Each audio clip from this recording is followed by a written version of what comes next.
Boa tarde, gente, tudo bem? Hoje nós vamos continuar falando sobre liderança nas organizações. Semana passada nós abordamos as teorias de liderança que tem a sua ênfase no líder, né? E eu vou partir baseado aonde paramos semana passada. Então, nós vimos, né, as características do líder, nós vimos competências do líder, nós vimos a teoria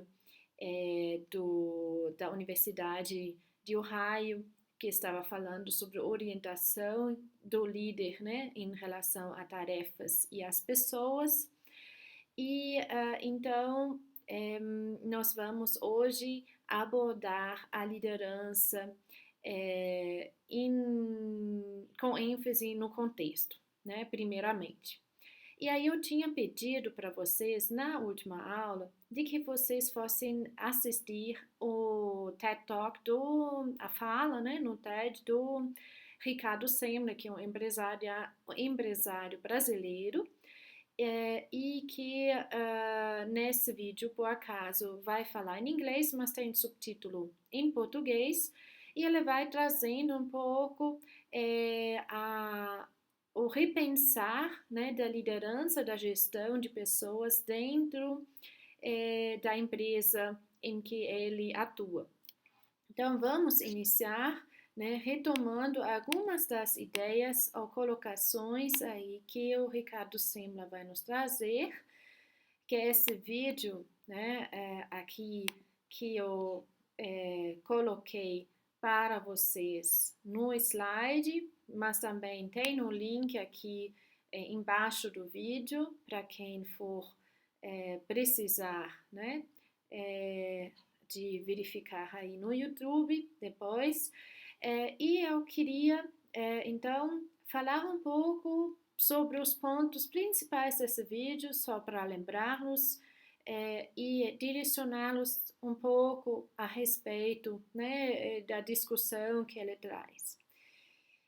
O Ricardo Semler, ele, há alguns anos atrás, né, esse vídeo é de 2016, se não me engano, e então ele fala aí dos anos, 30 anos atrás, então final dos anos 80, né, ele começou a repensar a forma de gerenciar a empresa em que ele atua, em que ele já atuou também como diretor empresarial, e ele defende, né, nesse vídeo, o repensar dessa empresa, da gestão de pessoas, da liderança e do desenvolvimento, né, das pessoas dentro dessa organização. Então, a primeira coisa que o Ricardo Semler vai nos trazer é de que a gente precisa, né, cada vez mais repensar as nossas prioridades, tanto pessoalmente quanto profissionalmente.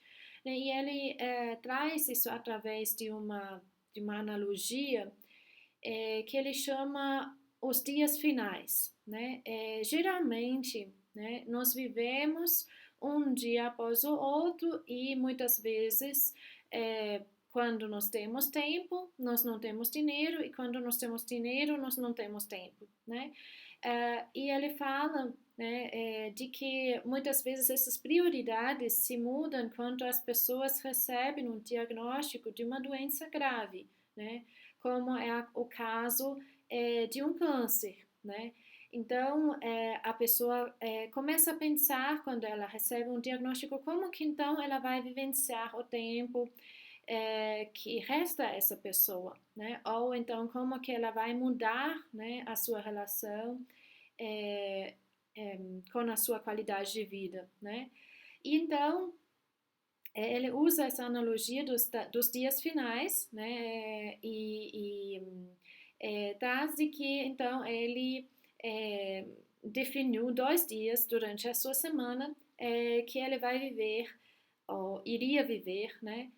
Como se ele só tivesse um tempo determinado, como se ele tivesse só alguns dias que lhe resta, né, a viver, um tempo determinado para fazer aquilo que ele gostar.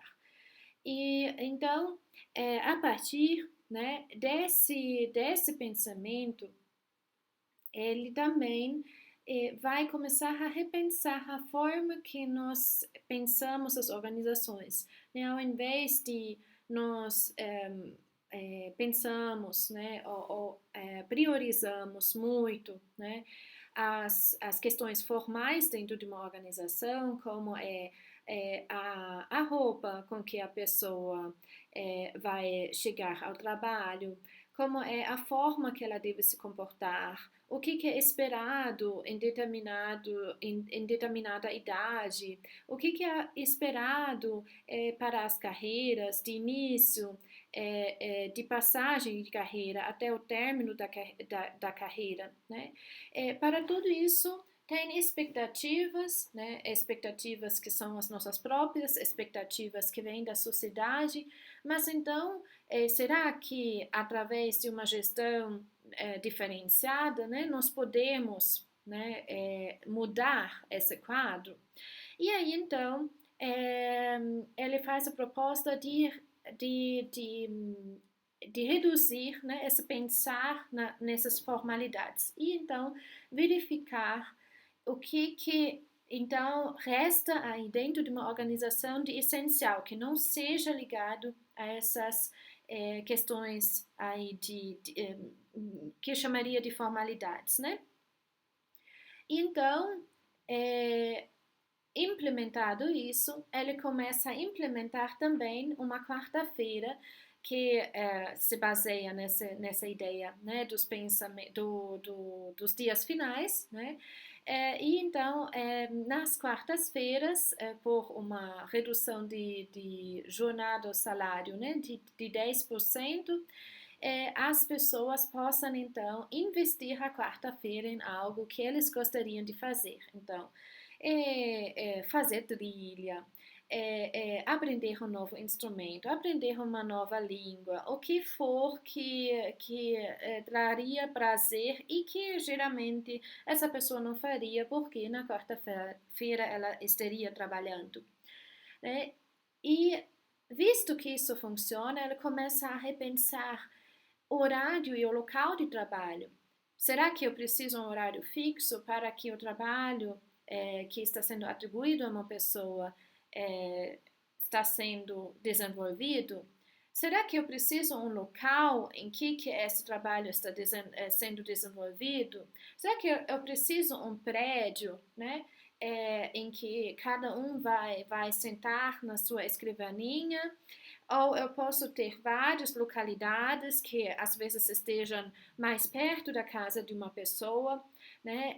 E essas localidades até trariam menos estresse, né? Porque a pessoa não precisa fazer uma viagem de 2 horas, por exemplo, para chegar ao escritório.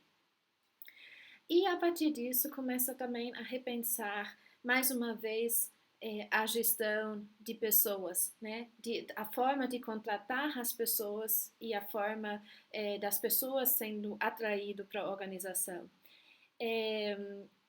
Geralmente o que acontece, né? Nós temos um processo seletivo, a pessoa participa dos vários partes do processo seletivo, então quando está sendo tomada a decisão final, a pessoa então comece a trabalhar dentro de uma organização. E geralmente tem um responsável do RH, como especialista do RH, e um responsável aí do líder de equipe, que conhece mais as atribuições da equipe, que conhece mais das atividades que essa pessoa vai desenvolver, que vão fazer juntamente esse processo seletivo. Então ela começa a repensar, não, eu vou colocar as pessoas em contato que têm interesse na vaga e que têm interesse em conhecer essas pessoas. E aí, a partir do momento que se cria um vínculo, eu vou deixar que essas pessoas passem por uma experiência para que eles conheçam a realidade. Não eu que estou vendendo a imagem, mas então eu vou deixar eles experienciar como que é trabalhar na minha organização. Então, a partir disso, eu preciso repensar a liderança, porque não é mais importante aquela uma pessoa que está lá na gestão, que está lá como gestor. Mas o que é importante é o completo, né? É o todo, são as pessoas que estão ao redor desse gestor, ao redor dessa pessoa que está numa posição de liderança. Mas a pessoa, como que ela vai ficar ou como que ela chega à posição de liderança? Mais uma vez, aqui nós temos participação das outras pessoas e situações que ocorrem dentro do trabalho em que determinadas pessoas talvez possam se adequar melhor também em relação aos demais, né? Então, a liderança se cria através de uma avaliação que é feita de uma forma periódica, né? E a partir disso eu também começo a repensar como que vai ser o salário, né, dessas pessoas. Eu preciso fixar o salário ou será que essas pessoas não podem ver, né, a partir dos elementos, dos aspectos que eu disponibilizo para eles, será que eles não conseguem verificar o que é possível, né, de lhes dar como salário a partir, né, das vendas que nós temos, a partir dos produtos, né, que nós divulgamos aos nossos clientes. Então, a partir disso, já que estou flexibilizando, não mais fixando o salário, eu também posso repensar a autonomia do trabalho. Então, cada vez mais cada vez mais eu saio de uma postura de controle e eu vou tentando, criando situações que sejam interessantes, né, para que a liderança se desenvolve, para que as pessoas, né, possam desenvolver-se melhor dentro do seu desempenho.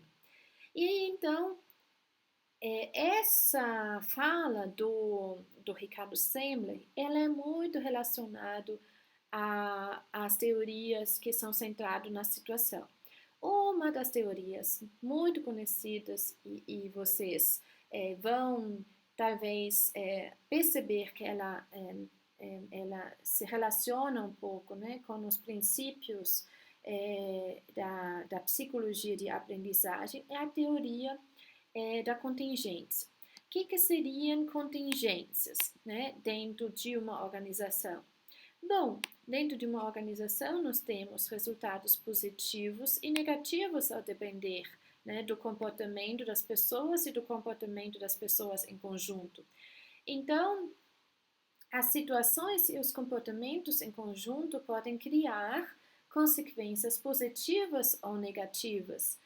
Sendo assim, então, um líder, né, ele pode ter um desempenho como líder que é favorável numa situação específica ou que é desfavorável em outra situação específica. E as três variáveis, três aspectos, né, que devem ser aí levados em consideração para entender quando nós alcançamos uma situação favorável ou desfavorável, é a relação do líder com os seus seguidores, a estrutura da tarefa, se ela é simples ou complexa, e é o poder de posição que aquele líder tem. Vou dando um exemplo. Nós temos, se a gente pensa uma relação de líder-membro de uma forma muito horizontal, né, de que as pessoas podem participar das decisões, né, isso requer de mim, ou requer da situação também, de que isso seja possível, né? O que eu quero dizer com isso? Eu não posso deixar, né, ou criar, né, uma relação líder-membro horizontalizada quando eu não tenho poder de posição para isso, quando a organização, a instituição em que eu trabalho não me deixa liberdade para fazer isso. Então,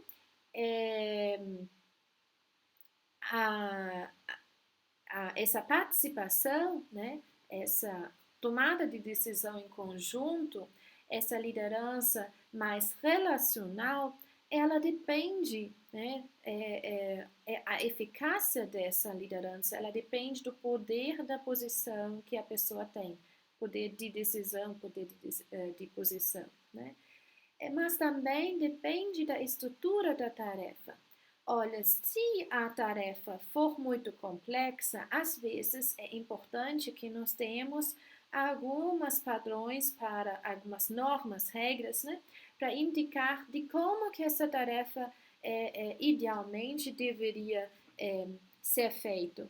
Mas depende muito também da relação que eu tenho com as pessoas, se eu preciso dar essa direção, né? Se eu tenho a possibilidade de participação, porque eu tenho autonomia para fazer isso, né? O meu poder de posição é alta, então, mesmo que a teoria, mesmo que a estrutura da tarefa seja complexa, eu tenho a possibilidade de uma liderança mais relacional.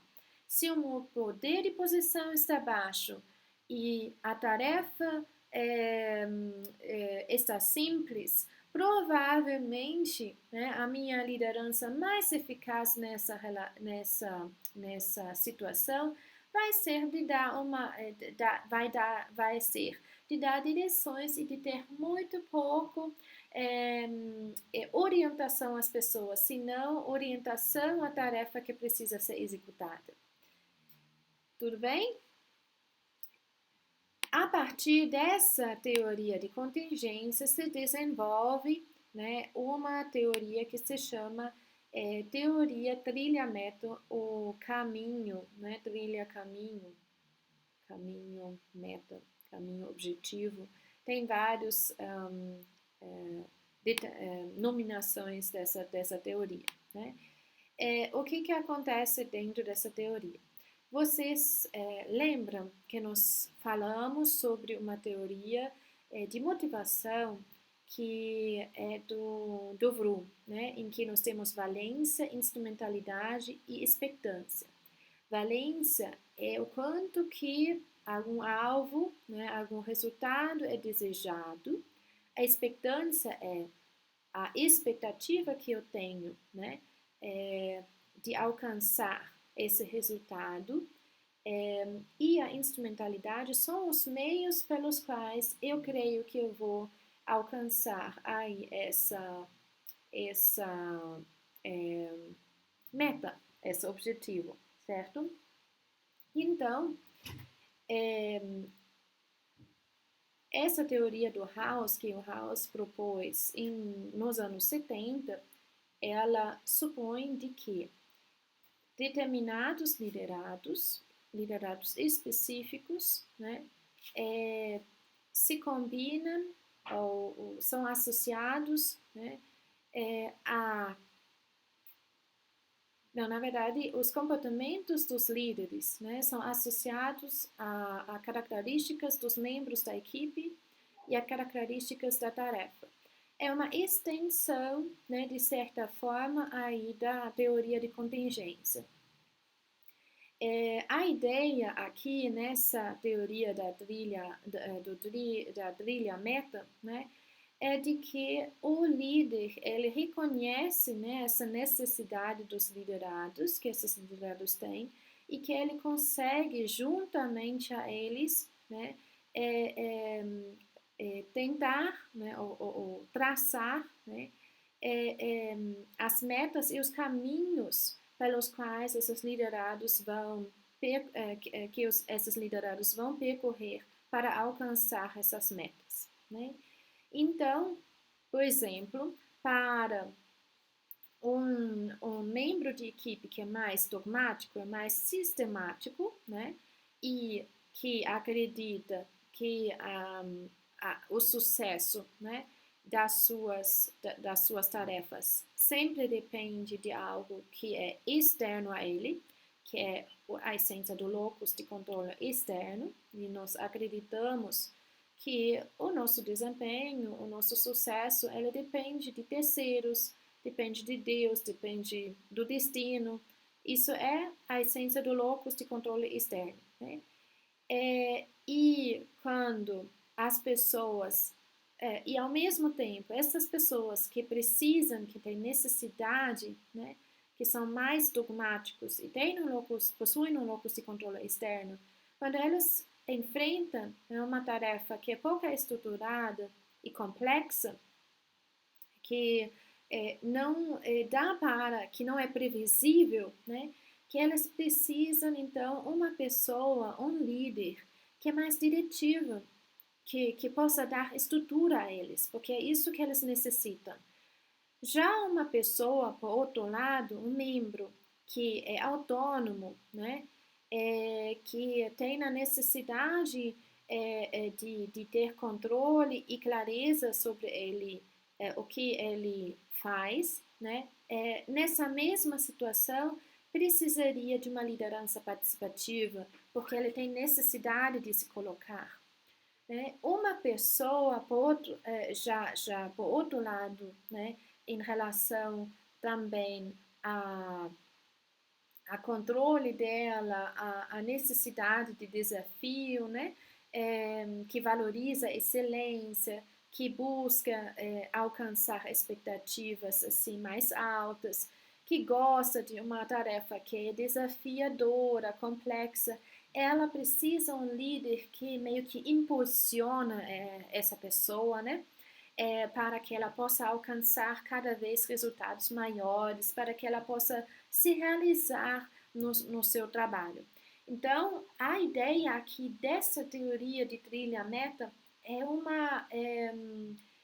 reconhecer, além da situação que possa ser favorável ou desfavorável, as necessidades, né, como um aspecto, necessidades dos membros da equipe, né, em relação às metas, como algo importante, né, crucial para que haja liderança efetiva.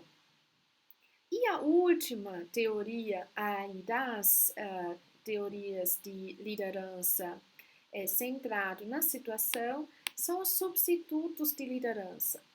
E aí, quando nós falamos de substitutos de liderança, queria lembrá-los de uma fala aí do Ricardo Semler, né, quando ele fala sobre a questão da forma como nós escolhemos quem vai ser líder, da forma que nós escolhemos o quanto que ele permanece, né? Porque essa teoria aqui em específico, ela vai propor de que em determinadas situações e contextos não seja necessário de que nós tenhamos um líder. E é o seguinte, ao depender das características da tarefa e das características das pessoas, né, um determinado estilo de liderança fica obsoleto, né, fica desnecessário. Né? Então, quando as pessoas têm um alto grau de habilidade, eles são muito competentes, né? Elas não precisam de um líder que seja orientado a tarefas, porque eles são orientados a tarefa, eles são orientados a alcançarem um resultado excelente. Né? Quando eles estão muito satisfeitos com o trabalho, eles não precisam, satisfeitos, né, com a atividade que eles elaborem, eles não precisam de uma pessoa que lhes dê apoio emocional, que seja orientado para eles como pessoas. Da mesma forma, quando nós temos uma alta formalização de tarefas, né, não necessariamente altas competências, mas quando tem padrões, normas, regras, quando X acontece, você deve fazer Y, né? Nós não precisamos de uma pessoa que orienta isso, porque eu já tenho, né, um padrão exato como que eu devo reagir numa situação específica. Então, essa teoria aí do final dos anos 70 é a última que se desenvolve a partir, né, das teorias centradas nas situações. Só que basta eu só ter um líder que é adequado, um líder que é eficaz? O líder precisa das pessoas que trabalham com ele, estes sendo os seguidores. Então, um autor chamado de Kelly, em 2004, ele começou a pensar a liderança a partir dos seguidores. Então, pensando de como que uma liderança se desenvolvesse quando nós estamos pensando aí nas características que os seguidores têm, que os liderados têm. Porque é importante também para um gestor, para um líder, que ele tenha liderados que possam colaborar com ele, né? E aí, então, ele desenvolve aí uma teoria em que ele tem dois critérios. O primeiro critério é de que a pessoa tenha um pensamento independente e crítico, né? Ou então que ela não tenha esse pensamento independente, então ela é dependente e sem crítica. E a outra dimensão é de atividade, né? O quão passivo, o quão ativo é essa pessoa. Então, eu ilustrei, né, essa teoria com várias imagens. Quando nós olhamos aqui para o quadrante que fica no canto esquerdo inferior, nós vamos perceber que essa pessoa, né, que é caracterizada como uma ovelha, é passivo e ao mesmo tempo ela tem um pensamento que é dependente e sem crítica. O problema dessa pessoa é de que ela é muito passivo, muito pouco proativo, ela não se coloca, ela às vezes, se você não incentivar, né, essa pessoa, ela não vai fazer o trabalho dela, porque ela precisa para cada tarefa, para cada questão a ser desenvolvido, né, a direção exata, porque ela não procura, ela tem muito pouco, né, muito pouco atividade em relação a procurar aí como que ela poderia solucionar uma tarefa, né? Também problemático é a personagem que se chama Sim Senhor, né? Essa pessoa tem um pensamento que é dependente e não tem crítica e ao mesmo tempo ela é ativa. Então o líder fala e ela faz, sem nem querer, nem sequer pensar sobre as consequências, né, que esse comportamento poderia gerar. O extremo disso, né, nós temos no regime nazista, quando as pessoas, então, seguem, né, de forma cega aí as orientações, né, do Hitler, né. Dentro desse gráfico, nós também temos as pessoas que são que são passivos, mas que têm um pensamento independente e crítico. E aí eu coloquei o Grinch para vocês.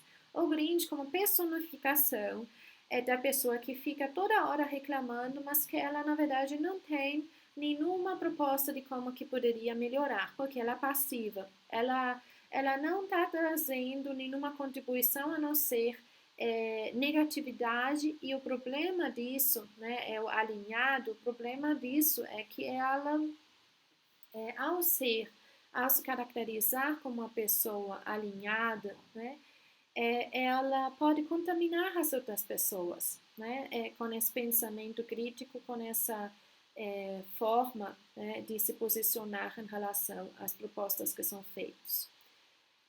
E nós temos aqui no canto direito superior o líder, o seguidor exemplar, que é aquela pessoa que é ativa, que tem um pensamento crítico, que ela olha, né, o que o líder está propondo e quando necessário ela se coloca, mas ao mesmo tempo ela é proativa, ela procura, né, resolver, procura soluções, né, para as situações críticas que possam ocorrer. Também, de certa forma, problemática, né, é aquele que fica lá no meio, que é o pragmático. Esse pragmático, né, ele é caracterizado por alguém que caminha com o vento, né? Então, se vocês pensam numa equipe de trabalho, é aquela pessoa que fica ouvindo todas as contribuições e só quando ela sentiu aí o clima, né? Quando ela sentiu aí que é seguro dela se colocar, ela vai então, né, colocar aí a sua perspectiva em relação a alguma coisa que está sendo decidido, né, no processo decisório. Então, nós vimos agora as abordagens que são centradas na situação e centrados nos seguidores. Falta nós falamos sobre as abordagens de liderança que se baseiam nas relações. Essas abordagens de liderança que se baseiam nas relações, elas são um pouco mais novos, né? Nós temos aqui a teoria de interação líder-membro. Se vocês lembram das aulas que vocês tiveram de psicologia social, vocês talvez tenham falado sobre fenômenos que ocorrem entre o endogrupo e o exogrupo. O endogrupo é o grupo do qual nós fazemos parte, é o nosso grupo de referência. E temos uma tendência de favorecer as pessoas que fazem parte do nosso grupo de referência e de desfavorecer as pessoas que não fazem parte do nosso grupo de referência, que sejam as pessoas do nosso exogrupo, né? De tal forma que, em relação ao exogrupo, vão surgir, por exemplo, preconceitos, discriminação, né? Em relação ao exogrupo, vão surgir um pensamento mais forte que nos une como grupo, em contraponto àqueles que não fazem parte do nosso grupo, né? Então, baseado, né, nessa formação de endogrupo e exogrupo, dentro dessa teoria, nós analisamos a dupla ou o par, né, do supervisor com o seu subordinado. Então, ou nós temos, né, aqui dentro uma relação boa entre os dois, né, uma relação de confiança, porque o subordinado é considerado endogrupo, aqui no slide está como in-group, mas é a mesma coisa, né? Então, eu tenho confiança nessa pessoa como líder e, portanto, eu deixo a pessoa participar do processo decisório. Essa pessoa, né, o meu seguidor, vai ter influência, né, dentro do grupo de trabalho. Já quando eu percebo a pessoa como ex-grupo, como alguém que não faça parte do meu grupo de referência, né, ou seja, percebido como exogrupo ou outgroup, né? Esses subordinados vão ser tratados com um estilo mais diretivo e eles têm menos participação nas decisões, né? Então, quando as pessoas percebem, né, se mais como endogrupo, eles vão ser mais satisfeitos porque eles têm melhores relacionamentos. Isso, né, quando aumenta a interação entre o líder e o liderado, que ocorre justamente pela percepção do endogrupo, né? E a qualidade da relação que se desenvolve, então, vai ser determinante aí para a eficácia, efetividade daquele estilo, daquele comportamento do líder. Uma outra teoria que se desenvolve, né, dentro das abordagens centradas nas relações é a teoria da liderança transformacional. Para isso, precisamos primeiro entender o que seria a liderança transacional. Quando nós pensamos liderança transacional, nós pensamos efetivamente em transações, né? Transações bancárias. Você me presta um serviço, eu te pago para esse serviço. Então, são relações de negócios, relações de barganha, tem objetivos que precisam ser alcançados, é uma forma mais diretiva, mais autoritária, né, de tratar aí das relações que se estabelecem, né, entre o supervisor e o subordinado. Já a transformacional, né, tem o objetivo, como a palavra disse, de transformar. E como que o líder, então, vai transformar os seus liderados? Né? Ele tem os seus interesses, todos nós temos nossos interesses, mas esses interesses, através do comportamento dele, ele vai fazer com que as pessoas percebam que é um interesse coletivo deles, um interesse de grupo. E ele faz isso através de várias características, né, dentro do seu comportamento. Ele se caracteriza por uma influência idealizada, as pessoas se espelham nele, é o modelo, o ídolo, né, que eles querem alcançar. Ele tem uma motivação que inspira, ele motiva as pessoas, isso inspira as pessoas, ele estimula eles intelectualmente, dando desafios a eles, e ele considera eles ao mesmo tempo que ele dá desafios de forma individualizada. E exemplo, né, que se cita muito em relação à liderança transformacional é o Steve Jobs.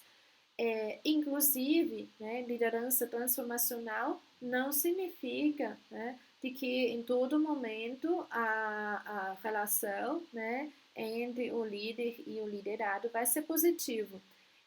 Queria convidar vocês nesse sentido de vocês assistirem um documentário, se não me engano, chama Steve Jobs mesmo, e vocês podem assisti-lo no Netflix, né?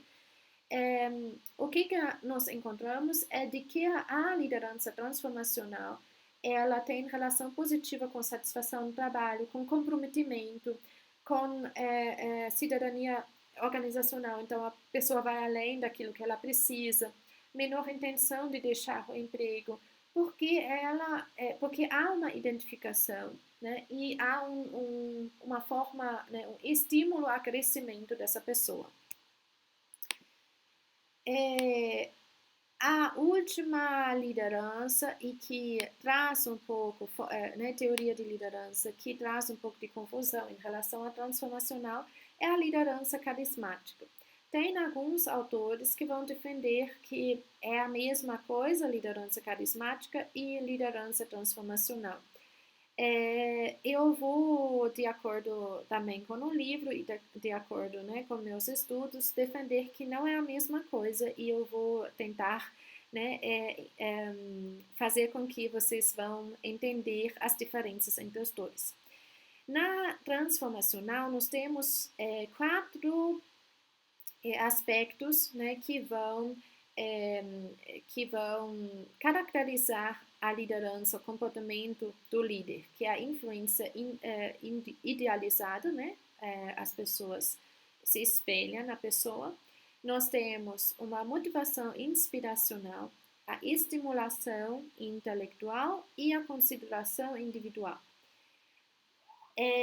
Dentro da liderança carismática, aonde está o nosso ponto, a ênfase vai ser numa característica da pessoa, que é o carisma da pessoa, né? Que é um conjunto de características que essa pessoa tem que vão lhe conferir, de alguma forma, influência ou poder.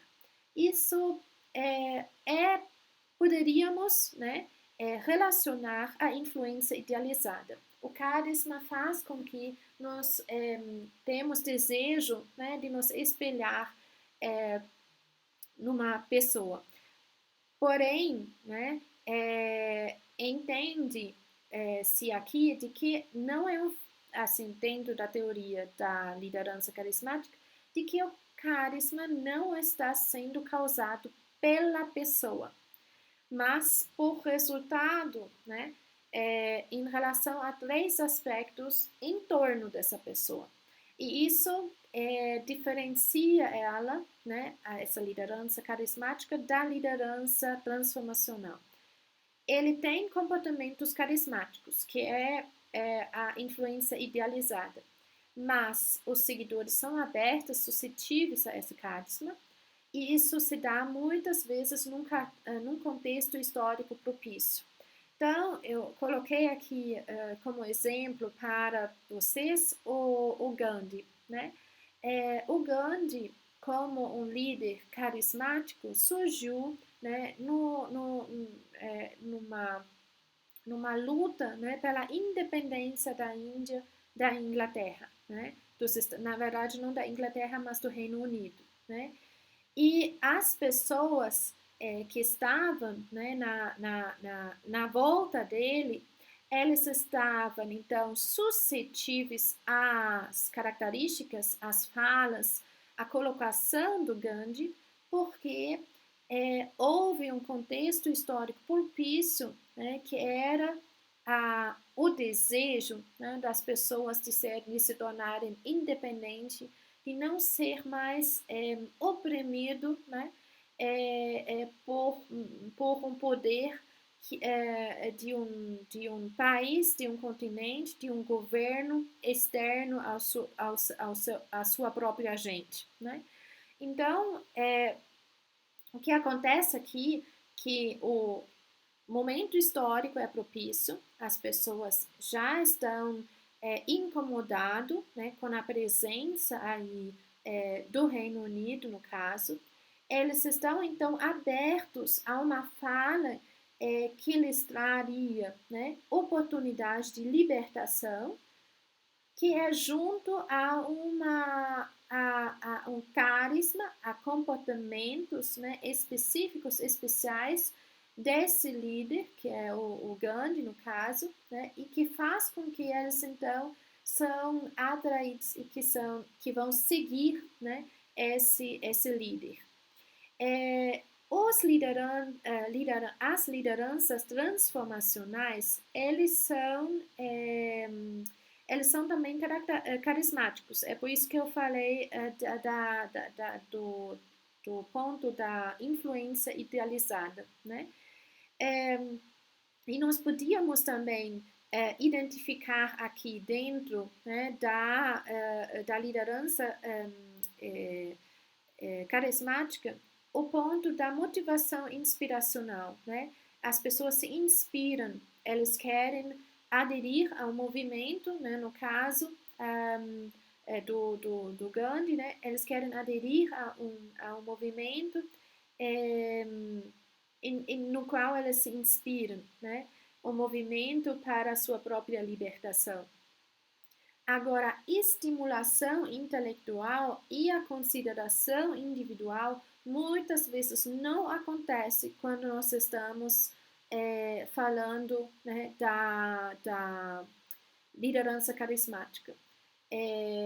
Porque a liderança carismática é envolvido, né, num contexto propício em que isso acontece. Nós estamos, então, pensando num coletivo, né, aqui que se opõe, né, um pouco à consideração individual, e a estimulação intelectual tem a ver com o desafio para cada uma das pessoas que vai ser envolvido com o seguimento a esse líder. Eu trouxe aqui para vocês o exemplo do Gandhi, que é um exemplo, né, de liderança carismática que nós poderíamos identificar como positivo, mas nós podemos também identificar líderes carismáticos que sejam exemplos negativos. E aí, com isso, eu quero convidar vocês a entenderem de que carisma, nesse caso, não significa simplesmente algo positivo, né? Mas algo que capta as pessoas no momento específico. Então, um outro exemplo, só para deixar bem claro para vocês, exemplo também histórico, né, de liderança carismática, é o Adolf Hitler na Alemanha. Como que ele tem, então, esses três aspectos aqui, né? Ele tem um comportamento carismático, chamando atenção para as pessoas, através de quê? De pessoas que estão entendendo que elas estão precisando de emprego, de que eles estão passando por um momento difícil, né? Pós Primeira Guerra Mundial, e que elas precisam de alguém que possa mudar de ontem para amanhã esse cenário, né? Esse é o contexto propício para o Hitler surgir, né? E por que esses seguidores estão abertos? Porque eles precisam de emprego, porque eles estão se sentindo de alguma forma desesperados depois da experiência da Primeira Guerra Mundial. Porque essa pessoa aí, né, ela está prometendo trabalho, ela está prometendo de tornar a Alemanha de novo um país rico e glorioso, como, né, os alemães conheciam antes da Primeira Guerra Mundial, né? E então ele surge nesse contexto, mas comparando aqui, né, nós conseguimos ver que o Gandhi seria um exemplo, né, de liderança carismática positiva, enquanto o Hitler não seria. Eu espero que tenha sido claro em relação a essa colocação de que carisma por si, aqui nesse caso da liderança carismática, não significa algo positivo, senão algo que concede à pessoa, por meio de características que são associadas a esses três aspectos, um poder de influência. Tudo bem? Então, temos aqui, né, no próximo slide ainda, um desenvolvimento aqui uma sequência história, né, sobre como se pesquisou a liderança, né, os traços dos liderados eram a primeira colocação no início do século XX. Desenvolvem-se então, né, os modelos de contingência, as características, né, de preferências dos seguidores, depois que vem a liderança transformacional, a liderança carismática e também a liderança autêntica, servidora, né, que eu nem abordei aqui com vocês, que são as mais novas. E aí, então, fica como última pergunta e como uma pergunta que eu vou colocar aí também no fórum para vocês poderem colocar as suas contribuições, né? A pergunta se a liderança sempre é algo positivo. Desejo uma boa semana a todos vocês, que vocês possam ficar bem. Um abraço a todos.